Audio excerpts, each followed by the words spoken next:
Hey guys, we are here at Adepticon 2017 with Nick of Arena Rex, and we're going to catch up with one of our absolute favorite games.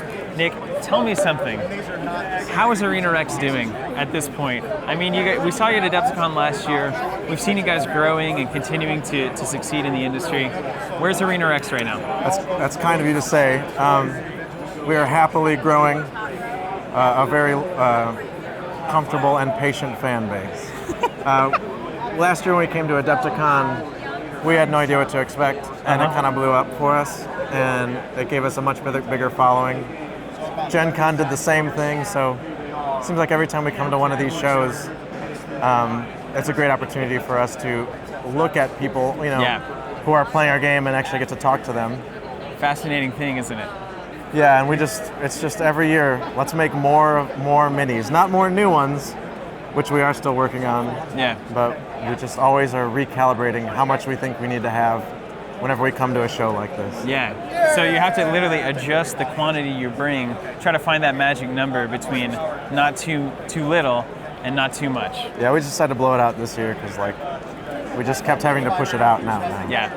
And so is that working for you? You happy with that decision? I think so, yeah. I mean, what's the difference? We load up a couple more boxes on the way back. Not a big deal. You're running your first tournament. Yeah, we're excited. For Arena Rex. Yeah. This is like the ground floor of miniatures games right here. This is your first big moment where you have the masses gathered with their armies that you have essentially designed. They've taken them, they've painted them, they're going to put them on a table. What are you expecting from that experience? We are hoping that it's not too hardcore of an event. We will see. It'll kind of be dictated by the players, I imagine. Yeah. But we've planned what I think would be an interesting event to go to. There's a lot, like every round is going to be different. We've got different ways to win little prizes in every round. Oh, really? Aside from just slaughtering your opponent and hopefully winning. So. Tell me more, because this seems like something that the industry should be doing universally, right? Well, is it out of your rulebook? The scenarios out of the rulebook? We've got some new scenarios that people haven't seen out of the rulebook. We're hoping to surprise them. Hopefully, it won't put anyone off. Yeah. But yeah, we're gonna have some rounds where we'll put little crates out in the arena, and you'll be able to take time and fatigue to open them. And there might be, credit for our booth. There might be an ancient Roman coin that we bought in it, and everything like that. Should be fun. That's why is it that every time I talk to you, I feel like I learn something that nobody else has been doing for no reason. Like, this is the greatest idea for a tournament. Like, has this been done to you? How do you know about this? What did you think of this? I don't know. I mean, Walker and I spend most of our time just goofing around and expanding the proverbial whiteboard. So most of what Arena Rex is for us is just an opportunity to think of things that we would enjoy and try to create them. And that goes for the game itself and the event we just described. Do you have tournament experience? Was that a part of your... Me, I certainly don't. Tabletop thing? Walker and some of our other friends have played in tournaments. I've played in a couple tournaments in my day, but it was never very hardcore. Yeah. And I think that's what drives our desire to keep it kind of friendly and low key. This is the transition that I think is really fascinating.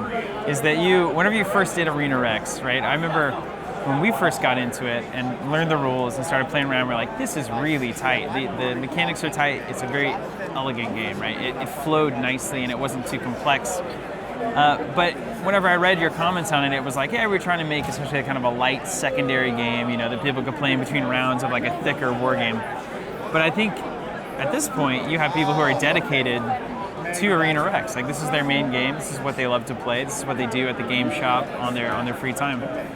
Has that changed anything for you in terms of perception of how you should move Arena Rex forward? I think the answer to that is no, except that it sort of, I don't know what the right word is for it. I feel like we have a responsibility to not try to grow too fast and to keep doing what we have done, which people have liked. Yeah. And our sort of North Star is always, if it's no good, we're not going to put it out. And not just in terms of the quality of a cast or something like that. If we don't like the concept, if we don't think it needs to be in the game, we're not going to put it out. Just to have a new thing to sell. Yeah, that makes a lot of sense. And in the same terms, we talked about you guys looking at expanding into other mediums, right? Board games, etc. Any kind of update on that? Yeah, that's another thing that I would call it a distraction, a nice distraction. Yeah. When we need to take a break. And again, like, it's not something we have to release by quarter X, Y, Z to really be a success, to be doing what we want to be doing. Yeah. So when we have, just like Arena Rex was, when we have something that we think we desperately want this to be real and want people to see it and play it, then we'll put the effort into it, take the time to make it a real thing and take the chance. Yeah. What do you see for the future of Arena Rex next couple of years? Well, we talked about a new faction last time. Just before you came around, someone's getting a birthday song. Just before you came around, we were talking about our Greek faction and what kind of mount they're going to have, and I think we cracked that very difficult problem in the moments before we started talking. Oh, wow. Yeah, it's pretty exciting for me personally. We're going to be doing Greeks, and then we're going to be very slowly expanding the factions we have.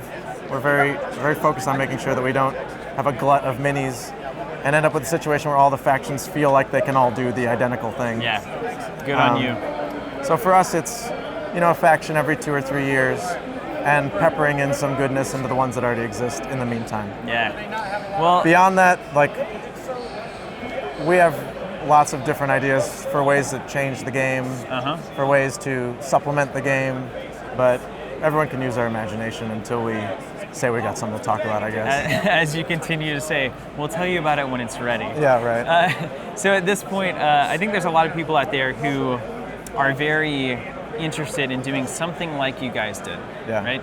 Like, I've got an idea, I think it's great, I want to get it out to the world. You guys went the Kickstarter route, you launched the game, you've had at least a reasonable amount of success from what I can determine. What would you suggest for somebody in your shoes, like you're in Walker's shoes, that you're thinking, you're talking about a game, you say, we want to take this to the big time. What would you suggest? If you're going to go to Kickstarter, you'll need a thick skin, and that would be really helpful, I think. If you really think that you want to create something needs to exist, then I think you ought to do it. Just give it a shot. We didn't have to go ahead and sell the farm to do it. I sold all the miniatures I ever painted since I was 16, and that was worth a shot. And that's how we started this. That's part of how we started this company. We all rated our savings a bit. We didn't put anything on the line we couldn't survive without. My advice would be, if you want it to be real, then someone else probably does. Awesome, you know? Nick. Well, thank you so much. That's a great way to end that interview. Cheers. Well, this is Nick with Arena Rex. Walker's over here giving demos. We've got plenty more from Adepticon 2017, and keep an eye on Arena Rex continuously over the years as they deliberately and carefully release products that I'm going to be buying. Thanks for watching, guys.